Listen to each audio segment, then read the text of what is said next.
ماذا سيحدث مع سانتياغو؟ لتعرفوا ولتتعرفوا على ذلك stay tuned. People from all over the world have passed through this village, son, said his father. They come in search of new things, but when they leave, they're basically the same people they were when they arrived. They climb the mountain to see the castle, and they wind up thinking that the past was better than what we have now. They have blonde hair or dark skin, but basically they're the same as the people who live right here. But I'd like to see the castles in the towns where they live, the boy explained. Those people, when they see our land, say that they would like to live here forever, his father continued. Well, I'd like to see their land and see how they live, said his son. The people who come here have a lot of money to spend, so they can afford to travel, his father said. Among us, the only ones who travel are the shepherds. Well, then I'll be a shepherd. His father said no more. The next day, he gave his son a pouch that held 3 ancient Spanish gold coins. I found these one day in the fields. I wanted them to be a part of your inheritance, but use them to buy your flock. Take to the fields, and someday you'll learn that our countryside is the best and our women the most beautiful. And he gave the boy his blessing. The boy could see in his father's gaze a desire to be able himself to travel the world, a desire that was still alive despite his father's having had to bury it over dozens of years, under the burden of struggling for water to drink, food to eat, and the same place to sleep every night of his life. The horizon was tinged with red, and suddenly the sun appeared. The boy thought back to that conversation with his father and felt happy. He had already seen many castles and met many women, but none the equal of the one who awaited him several days hence. He owned a jacket, a book that he could trade for another, and a flock of sheep. But most important, he was able every day to live out his dream. If he were to tire of the Andalusian fields, he could sell his sheep and go to sea. By the time he had had enough of the sea, he would already have known other cities, other women, and other chances to be happy. I couldn't have found God in the seminary, he thought, as he looked at the sunrise. Whenever he could, he sought out a new road to travel. He had never been to that ruined church before.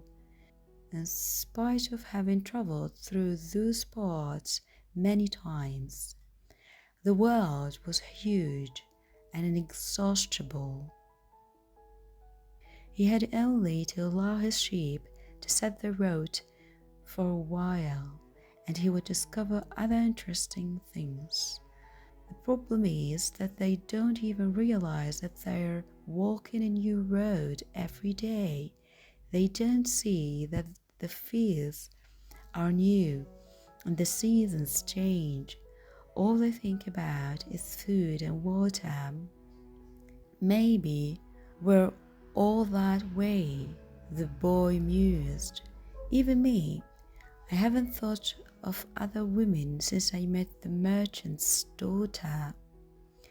Looking at the sun, he calculated that he would reach Tarifa before midday. There, he could exchange his book for a thicker one, fill his wine bottle, shave, and have a haircut. He had to prepare himself for his meeting with the girl, and he didn't want to think about the possibility that some other shepherd with a larger flock of sheep had arrived there before him and asked for her hand. It's the possibility of having a dream come true that makes life interesting, he thought, as he looked again at the position of the sun and hurried his pace.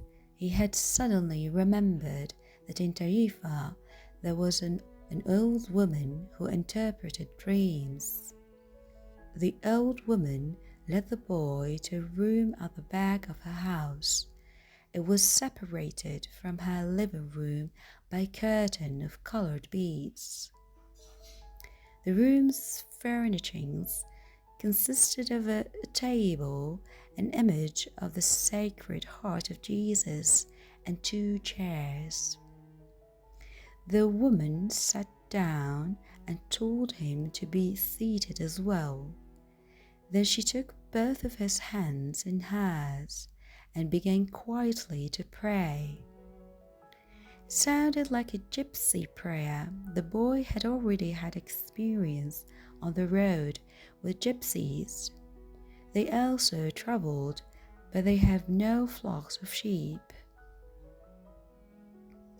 People said that gypsies spent their lives tricking others.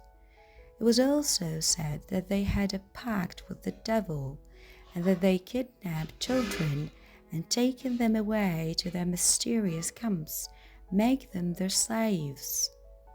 As a child, the boy had always been frightened to death that he would be captured by gypsies, and this childhood fear returned when the old woman took his hand in hers. But she had the Sacred Heart of Jesus there, he thought, trying to reassure himself. He didn't want his hand to begin trembling. Showing the old woman that he was fearful, he recited an Our Father silently. Very interesting, said the woman, never taking her eyes from the boy's hands, and then she fell silent. The boy was becoming nervous. His hands began to tremble, and the woman sensed it. He quickly pulled his hands away.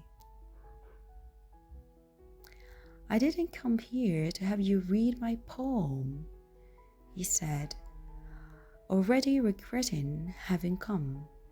He thought for a moment that it would be better to pay her fee and leave without learning a thing, that he was giving too much importance to his recurrent dream.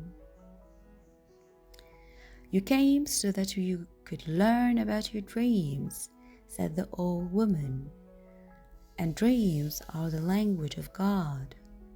When he speaks in our language, I can interpret what he has said, but if he speaks in the language of the soul, it is only you who can understand.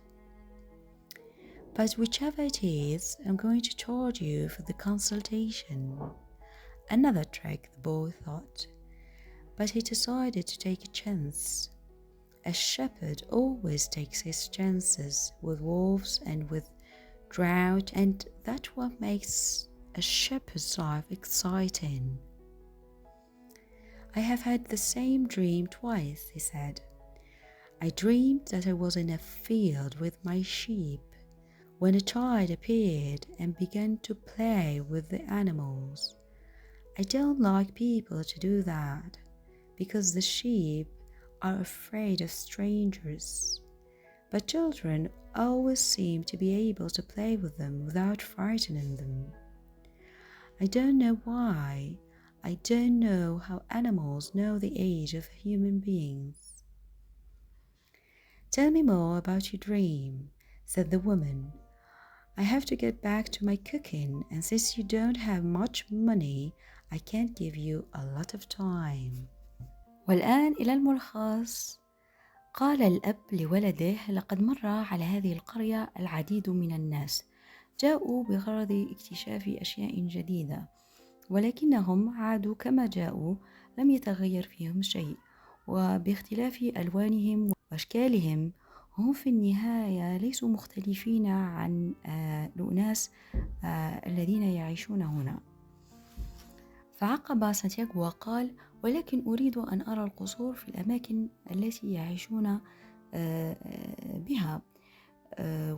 فرد الأب وقال: هؤلاء الناس عندما يرون أراضينا يودون لو يمكثون فيها إلى الأبد. وبعد أخذ الورد اهتدى الفتى إلى أن يصبح راعي غنم، فوافق الأب على ذلك وسلم ابنه مبلغا يعينه على شراء غنمه. لقد رأى الفتى في عيون أبيه نفس الرغبة لجولان العالم، رغم أن الأب حاول قمع هذه الرغبة منذ زمن تحت وطأة الأعباء والمسؤوليات. عندما تذكر الفتى ما دار بينه وبين أبيه شعر بسعادة. وفي الحقيقة الشيء الذي دفع الغلام اتجاه مهنة الرعي هي تلك الحرية والتجدد اللذان يرافقانه طوال الوقت خلال مهمته. ولكن الحلم كان لا يزال يؤرق الفتى، وفي سبيل تفسير حلمه المتكرر لجأ الغلام إلى قارئة كف من الغجر. ولكن وبمجرد أن أخذت يديه في يديها شعر الغلام بالخوف، وتذكر كل تلك القصص التي سمعها في صغره عن الغجر والشائعات. كانت تقول أن الغجر باعوا أنفسهم للشيطان، وأنهم كانوا يخطفون الأطفال ليصبحوا عبيدا لديهم.